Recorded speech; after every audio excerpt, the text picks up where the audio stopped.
नमस्कार। आज हम एक ऐसी घटना पर बात करने वाले हैं जो उत्तर प्रदेश के इटावा जिले से सामने आई है, दादरपुर गांव के। जी।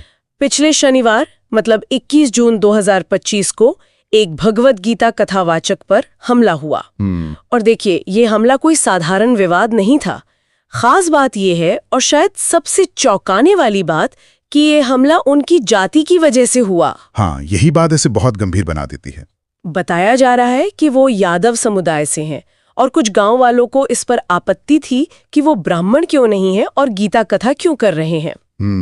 तो हमारे पास जो शुरुआती जानकारी है उसमें ये सब है कि हुआ क्या, पुलिस ने क्या किया, और हाँ, राजनीतिक प्रतिक्रियाएं भी आई हैं। जी बिल्कुल। तो चलिए इसी पर आज बात करते हैं, समझने की कोशिश करते हैं कि ये पूरा मामला आखिर है क्या। हाँ जरूर।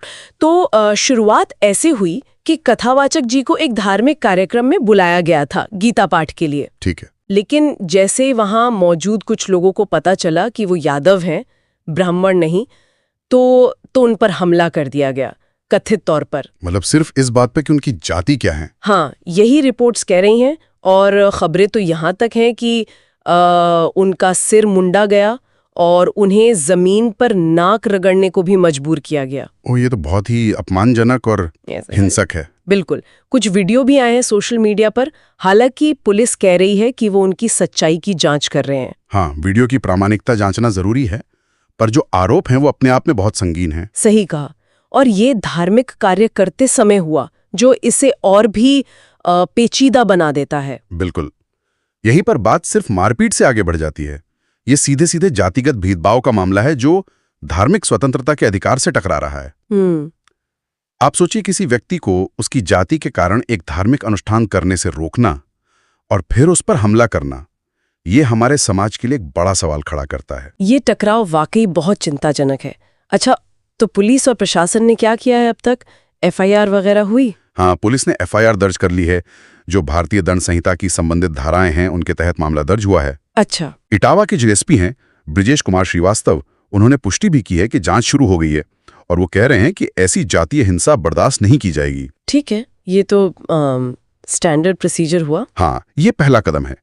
लेकिन देखिए, असली चुनौती अब शुरू होती है। असली चुनौती मतलब ये कि एफआईआर तो हो गई, पर ऐसे मामलों में सबूत इकट्ठा करना, गवाहों को सामने लाना और फिर बिना किसी दबाव की निष्पक्ष जांच पूरी करना, ये अक्सर मुश्किल होता है। हाँ, खासकर ग्रामीण इलाकों में जहां सामाजिक दबाव ज्यादा होता है। बिल्कुल। तो जांच का नतीजा क्या आता है और फिर अदालत क्या फैसला करती है, उसी से तय होगा कि न्याय हुआ या नहीं, और क्या भविष्य के लिए कोई कड़ा संदेश गया। समझ गई। और जाहिर है यूपी में ऐसी घटना हो तो राजनीति तो होगी ही। समाजवादी पार्टी ने कुछ कहा? हाँ, समाजवादी पार्टी ने तुरंत प्रतिक्रिया दी है। उन्होंने हमले की कड़ी निंदा की है और योगी सरकार पर भी निशाना साधा है। क्या कहा है उन्होंने? उन्होंने कहा है कि उत्पीड़न की सीमाएं पार हो रही हैं और दोषियों पर सख्त से सख्त कार्रवाई की मांग की है। और अखिलेश यादव ने तो शायद इनाम की घोषणा भी की है। जी हाँ, सपा प्रमुख अखिलेश यादव ने पीड़ित कथावाचक के लिए 51,000 रुपए के इनाम की घोषणा की है। साथ ही उन्होंने भाजपा पर भी तंज कसा है। अच्छा। हाँ, और ये भी कहा कि अगर धार्मिक कथा कहने की आजादी के लिए कानून बनाने की जरूरत पड़े तो वो भी बनना चाहिए। उन्होंने प्रशासन को 3 दिन का अल्टीमेटम भी दिया है। 3 दिन का अल्टीमेटम?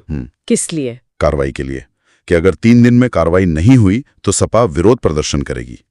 तो पूरा राजनीतिक दबाव बनाने की कोशिश है। बिल्कुल। ये दिखाता है कि यूपी की राजनीति में जाति आधारित अन्याय के मुद्दे कितने संवेदनशील हैं, और विपक्षी दल इसे सरकार को घेरने का एक मौका भी मानते हैं। ये इनाम, ये अल्टीमेटम, ये सब उसी रणनीति का हिस्सा है। तो कुल मिलाकर अगर देखें तो ये घटना, क्या ये सिर्फ एक अकेली घटना है या ये कुछ बड़ा इशारा कर रही है? देखिए, इसे सिर्फ एक अकेली घटना मान लेना शायद ठीक नहीं होगा। ये कहीं ना कहीं उन गहरे बैठे जातिगत पूर्वाग्रहों की तरफ इशारा करती है जो आज भी हमारे समाज में मौजूद हैं। और अब वो धार्मिक क्षेत्र में भी इस तरह खुलकर सामने आ रहे हैं। हाँ, यही चिंता की बात है कि कैसे एक व्यक्ति की पहचान, उसकी जाति, उसके मौलिक धार्मिक अधिकार पर भारी पड़ गई। यहाँ ये सबसे महत्वपूर्ण पहलू है। और आगे क्या? मतलब पुलिस जांच करेगी, राजनीतिक बयानबाजी होगी, लेकिन क्या कुछ बदलेगा जमीन पर? यही $1 मिलियन का सवाल है ना? क्या ये मामला सिर्फ कुछ दिनों की खबरों और टीवी बहसों तक सिमट कर रह जाएगा, या फिर इससे कोई सबक लिया जाएगा? सामाजिक दबाव के काम कर पाएंगे? ये देखना बहुत अहम होगा। इस मामले का फॉलोअप महत्वपूर्ण है। बिल्कुल। और चलते चलते एक सवाल मेरे मन में आ रहा है। जी। पीड़ित को न्याय मिलना तो सबसे जरूरी है, हम सब यही चाहते हैं, लेकिन ये पूरा वाकया, ये घटना हमें आज